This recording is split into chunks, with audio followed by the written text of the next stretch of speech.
Remue ménage. Remue ménage.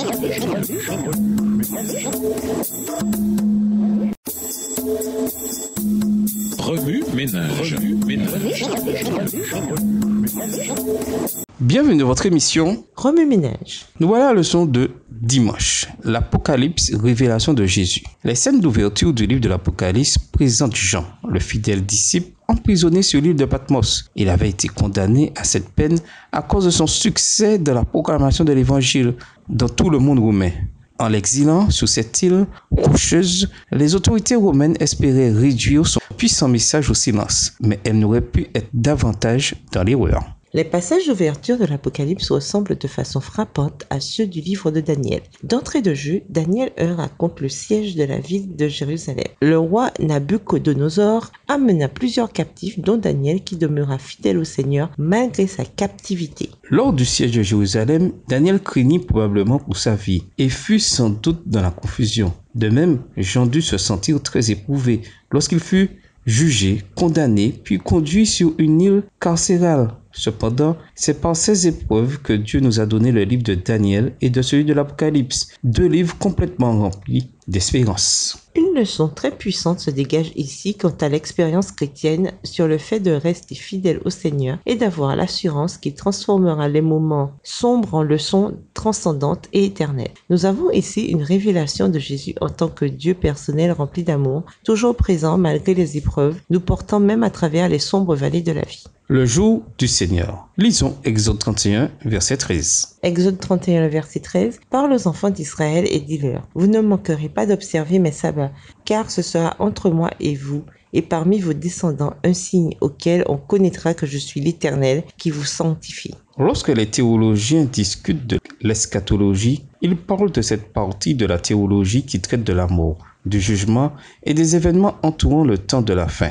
Le livre de l'Apocalypse et celui de Daniel, un livre complémentaire, sont des livres eschatologiques qui se servent de l'imagerie pour nous donner un tableau des événements du temps de la fin. C'est la nature eschatologique de ces livres qui a conduit les érudits à débattre de la signification de l'expression « le jour du Seigneur » utilisée dans Apocalypse 1, verset 10. Cette expression se réfère-t-elle au jour du sabbat? Désigne-t-elle plutôt le grand jour du retour de Jésus-Christ? Quelle que soit votre position dans ce débat savant, ce qui est formidable, c'est que les deux arguments sont une révélation de Jésus-Christ. Le premier argument, le sabbat, est une révélation hebdomadaire de Jésus-Christ dans notre vie, un jour mis à part par Dieu pour l'homme, dès le commencement même de la création de ce monde. Le second argument, le retour de Jésus-Christ, représente la révélation finale et la plus spectaculaire de Jésus-Christ. Ce jour-là, les fils et les filles de Dieu qui sont sur la terre seront finalement réunis à leur Père céleste. Révélation de Jésus. Lisons Apocalypse 1, les versets 12 à 17. Apocalypse 1, les versets 12 à 17. Je me retournai pour connaître quelle était la voix qui me parlait. Et après m'être retourné, je vis 7 chandeliers d'or. Et au milieu de 7 chandeliers, quelqu'un qui ressemblait à un fils d'homme, vêtu d'une longue robe et ayant une ceinture d'or sur la poitrine. Sa tête et ses cheveux étaient blancs comme de la laine blanche, comme de la neige. Ses yeux étaient comme une flamme de feu. Ses pieds étaient semblables à de l'airain ardent, comme s'il eût été embrasé dans une fournaise. Et sa voix était comme le bruit de grandes eaux. Aussi fascinant que puisse être le débat sur le jour du Seigneur, ce qui arrive ensuite à Jean défie toute description. Il m'a été difficile d'imaginer cette scène. Nous savons que Jean observait Jésus, mais dans mon esprit, Jésus n'a habituellement pas des pieds qui brillent comme du bronze fondu, une voix comme de grandes chutes d'eau ou une épée à 2 tranchants sortant de sa bouche. Il semble que Jean ait eu vraiment de la difficulté à exprimer sa vision. Au cœur de cette imagerie haute en couleur, il utilise de façon répétée les mots semblables et comme pour associer ce qu'il voit à des choses réelles. Évidemment, cette vision du Seigneur dont il est témoin dépasse toute description linguistique. Quelle magnifique révélation de Jésus-Christ dans sa gloire d'après sa résurrection.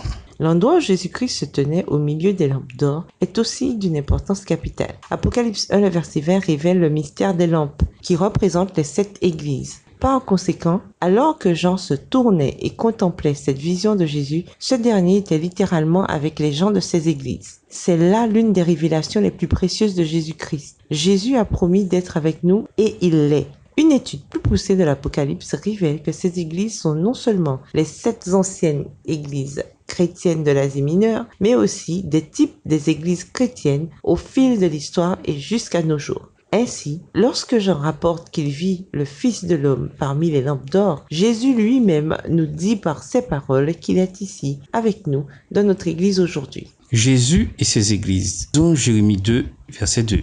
Jérémie 2, le verset 2, « Va et crie aux oreilles de Jérusalem. Ainsi parle l'Éternel, je me souviens de ton amour lorsque tu étais jeune, de ton affection lorsque tu étais fiancé, quand tu me suivais au désert, dans une terre inculte. » En lisant Apocalypse 2, il importe de nous souvenir que les noms de cette église symbolisent l'église du Christ aux différentes périodes de l'ère chrétienne. Le chiffre 7 indique la plénitude et fait ressortir que les messages s'étendent jusqu'à la fin des temps, alors que les symboles employés révèlent la condition de l'Église aux différentes époques de l'histoire du monde. Jean commence Apocalypse 2 par un appel direct aux 7 églises. Ce premier appel à l'église d'Éphèse commence en ne révélant qu'une partie de la vision du Christ donnée dans Apocalypse 1, les versets 12 à 16. Voici ce que déclare celui qui tient les 7 étoiles dans sa main droite et qui marche au milieu des 7 lampes d'or. Mais qu'en est-il des pieds brillants comme du bronze poli et de l'épée aiguë à 2 tranchants?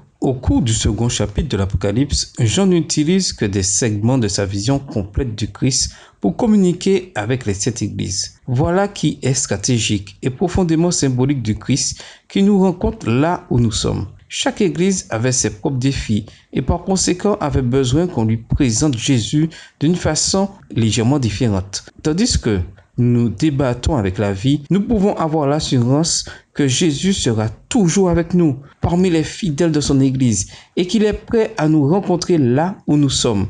C'est de cette façon que l'Apocalypse révèle Jésus. Remue-ménage. Dans les 3 premiers chapitres de l'Apocalypse, de quelles autres façons voyez-vous Jésus être révélé? Quels aspects de Jésus sont révélés aux 6 autres églises? Pourquoi?